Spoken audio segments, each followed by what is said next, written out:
Merci de nous rejoindre sur TV 78 pour une nouvelle édition du 7-8 dossier. Ce mois-ci, nous nous penchons sur les élections européennes. Du 23 au 26 mai, les électeurs des 27 États membres vont se rendre aux urnes pour élire leurs représentants.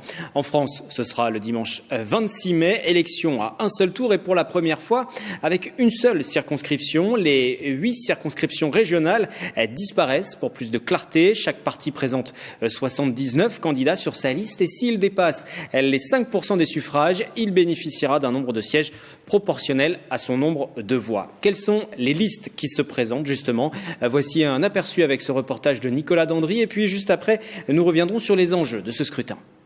Plus ou moins d'Europe en fonction des listes électorales, c'est le dilemme proposé aux Français le 26 mai prochain.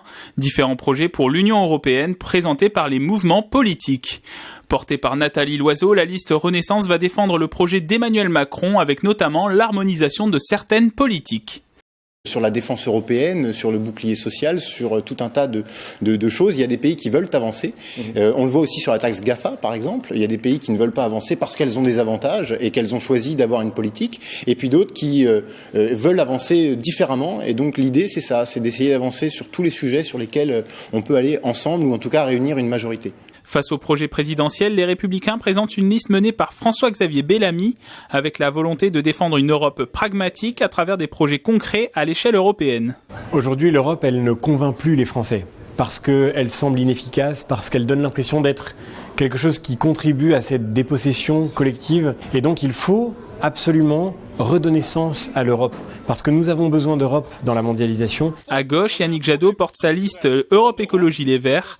Dans cette candidature, l'Yvelinois Mounir Satouri, leur projet, un traité environnemental européen et la lutte contre le réchauffement climatique. Nous défendrons, dans le cadre de cette campagne, un protectionnisme vert aux frontières de l'Europe. Ce n'est plus possible de continuer à importer en Europe des produits qui sont fabriqués ou produits dans des conditions écologiques lamentables. La France insoumise participera aussi à ce scrutin avec un programme basé sur plusieurs piliers européens. 1. La transition écologique totale de l'économie. 2. Un modèle social européen qui soit le modèle le plus exigeant disponible qu'on puisse imaginer. Par exemple avec un SMIC européen qui soit au même niveau dans toute l'Europe, etc. Face à ces différents projets, d'autres mouvements politiques sont orientés sur d'autres modèles d'Europe. Le Rassemblement national, avec la tête de liste Jordan Bardella, défend lui une Europe des nations. Elle repose sur plusieurs thématiques en ce qui nous concerne. La défense des frontières en premier lieu, que ce soit contre l'immigration ou contre les travailleurs détachés. Elle repose aussi sur la défense des Français, du système français qui est mis à mal par l'Union européenne. Et puis enfin, elle défend le localisme, c'est-à-dire la lutte contre une certaine forme de mondialisation qui fait qu'on se retrouve avec des OGM dans nos assiettes. Même longueur d'onde pour le mouvement Debout la France de Nicolas Dupont-Aignan, prônant lui des coopérations entre les États européens. La France est la 7e puissance mondiale et n'a pas nécessairement besoin, au niveau de sa diplomatie ou de son économie, d'être portée par un ensemble plus vaste, plus lourd, comme l'Union européenne.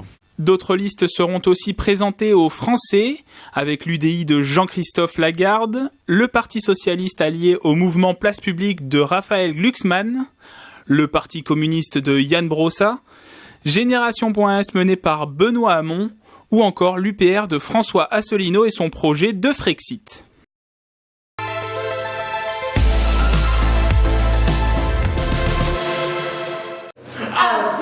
De décider maintenant du sort futur de l'Europe. L'Europe à la barre des accusés, avec le public comme juré. C'est le principe de ce procès théâtralisé. L'Union européenne est visée par plusieurs chefs d'accusation. Les nombreux désaccords sur les modalités de traitement de la crise migratoire sont-ils constitutifs d'un motif de rupture du pacte européen? L'Europe est-elle pénalement responsable de la situation dans laquelle nous nous trouvons? Les jurés n'ont pas besoin d'être experts pour comprendre qu'ils ont été sacrifiés sur l'autel de la mondialisation. Le modèle européen au cœur du débat entre la procureure et l'avocat de la défense. Cette pièce participative fait appel à des experts des questions européennes pour témoigner. Ce soir-là, René Priot, conseiller municipal de Saint-Germain-en-Laye, et Fanny Dubré, experte du CNRS, sont appelés à la barre. Moi, j'ai vraiment cette question-là. Elle me protège de qui, l'Europe? vous faites allusion aux normes européennes. Les normes européennes, elles sont justement là pour nous protéger. Créée en 2014, cette pièce amène à réfléchir sur l'Union européenne, à comprendre les mécanismes et les décisions prises à ce niveau. Ainsi, certains enjeux des prochaines élections européennes apparaissent. Il me semblait que la question du débat européen était trop polarisée, les pro-européens, les anti-européens, et que le procès était au final une très bonne forme pour amener des nuances et de la contradiction. Que pour nous, l'enjeu, c'est de faire poser des questions aux gens et de ne pas donner de réponses. On passe notre temps à écouter des réponses sur l'Europe, ce qu'elle doit être, ce qu'elle ne doit pas être. Nous, ce qu'on veut, c'est réinterroger sur l'Europe et les gens se réintéressent à ce sujet qui nous paraît primordial. Autre enjeu du scrutin, la participation notamment des jeunes. Le député européen Jean-Marie Cavada mobilise les lycéens en tenant des conférences. C'est le cas du lycée Marie Curie à Versailles, avec des élèves conscients des enjeux européens. Si jamais les élections stoppaient la construction de l'Europe par le fait que des anti-européens soient majoritaires au pouvoir, alors commenceraient des siècles, des décennies en tout cas extrêmement pénibles, où nous sommes de petits pays à la merci des grands. Et c'est ça que je ne veux pas. Pour moi, c'est un enjeu social pour le bien-être des gens, l'évolution des populations européennes et aussi pour l'environnement qui va, ne se le cachons pas, très mal aujourd'hui. J'ai une crainte que l'influence du moment vienne sur l'Union européenne, donc c'est pour ça que je pense que le scrutin est important en ce moment, et aussi sur la raison climatique qui est aussi extrêmement importante, c'est parce que c'est le monde de demain. Enfin, ce scrutin aura un enjeu national, c'est la première élection depuis le début du mandat d'Emmanuel Macron. Cette échéance électorale dégagera un enseignement politique dans un contexte de contestation sociale menée par le mouvement des Gilets jaunes. 42% des électeurs avaient pris part au scrutin en 2014 en France, une chute de près de 20% depuis la première élection de 1979. Et pourtant, les incidences sur la vie quotidienne des citoyens sont importantes. Exemple avec les fonds européens, ces dotations qui permettent de financer des projets concrets. Explication Aurélie Ronze. Cette auto-école sociale permet aux bénéficiaires de minima sociaux de passer leur permis de conduire à tarif réduit. L'agence départementale d'insertion Activity permet quant à elle d'accompagner et de suivre des personnes éloignées de l'emploi. Des actions financées en partie par le FSE. Depuis 2015, le département des Yvelines est devenu un organisme intermédiaire et peut donc gérer le Fonds social européen, un fonds dédié à l'emploi. On intervient en subvention et en appui des différents acteurs de l'insertion dans le département, que ce soit des acteurs privés, donc des associations, des entreprises d'insertion, ou le public. Là, on va intervenir soit auprès d'autorités locales, comme peuvent être les EPCI ou les mairies, ou bien mettre nous-mêmes en place des actions d'insertion, toujours en faveur de l'insertion sociale et professionnelle des Yvelinois.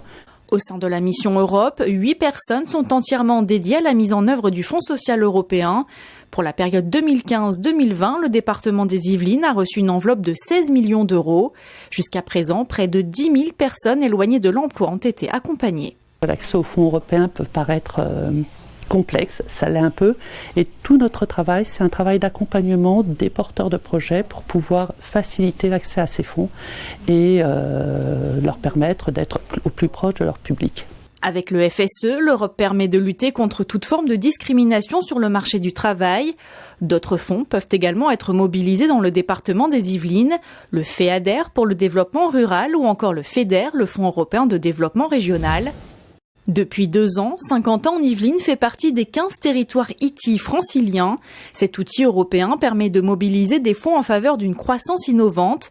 Lancé en 2017, le SkiCube a bénéficié d'une subvention de 333 659 €. Donc dès qu'il y a un projet que l'agglomération identifie comme pouvant être financé sur ces fonds européens plutôt que sur les fonds de l'agglomération elle-même, ce qui est aussi une manière, dans un moment où l'argent public se fait rare, de faire plus de choses, eh bien l'agglomération le sélectionne et le présente à la région. Autre exemple, fin 2018 à Montigny-le-Bretonneux, près de 150 logements ont pu bénéficier de fonds européens pour des travaux de rénovation thermique. Sur la rénovation thermique, qui est un bon exemple, nous avons 1 millier aujourd'hui de particuliers qui ont pu bénéficier grâce à ces fonds européens d'aide en matière de rénovation thermique.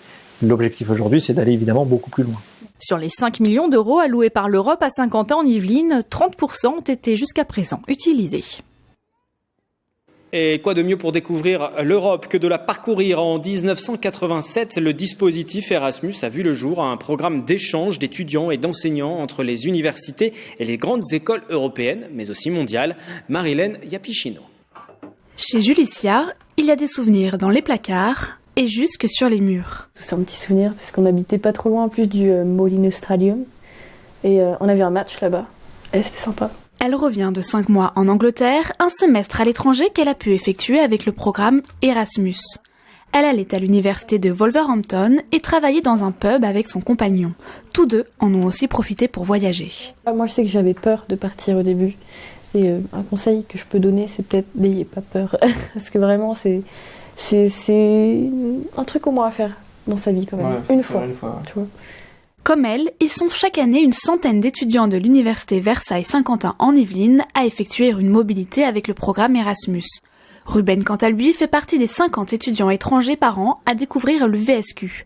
De Alicante, il est arrivé sur le campus de Guyancourt en septembre. L'expérience lui a tellement plu qu'il a souhaité poursuivre un semestre supplémentaire. C'est une expérience unique, surtout par la langue, parce que je voudrais parler bien le français et améliorer la langue, c'est les principaux. Le programme Erasmus a fêté ses 30 ans en 2017, une collaboration entre les universités favorisées par l'Union européenne et la mise en place de bourses facilitant les mobilités pour les étudiants, mais pas seulement. On a aussi tous les ans environ 15 étudiants qui profitent d'une bourse stage pour leur mobilité. Et puis, on a la mobilité des enseignants-chercheurs et aussi quelques mobilités administratives. Par exemple, une collègue du service des bibliothèques est allée dans une formation à une université partenaire. L'UVSQ a ainsi pu nouer de bons contacts avec des universités à l'international. Ensemble, elles développent des projets pédagogiques. À la bourse Erasmus s'ajoute une aide de la région Île-de-France et une aide à la mobilité internationale sur critères sociaux. L'objectif est de faire profiter de cette expérience au plus grand nombre d'étudiants possible. Il faut être ouvert à l'étranger au bénéfice de l'étudiant. L'étudiant qui est dans une bonne université, qui est bien accueilli, il progresse dans ses études et il développe des compétences qu'il n'aurait pas développées ici de la même manière. Des études démontrent qu'une mobilité à l'étranger permet une meilleure progression dans sa carrière professionnelle. Le pôle mobilité de l'UVSQ est situé à la maison de l'étudiant Martha Pan. Une quinzaine de pays sont proposés. D'autres partenariats sont également noués avec des universités hors Europe. Fin de ce 7-8 dossier. On se retrouve le mois prochain sur TV78.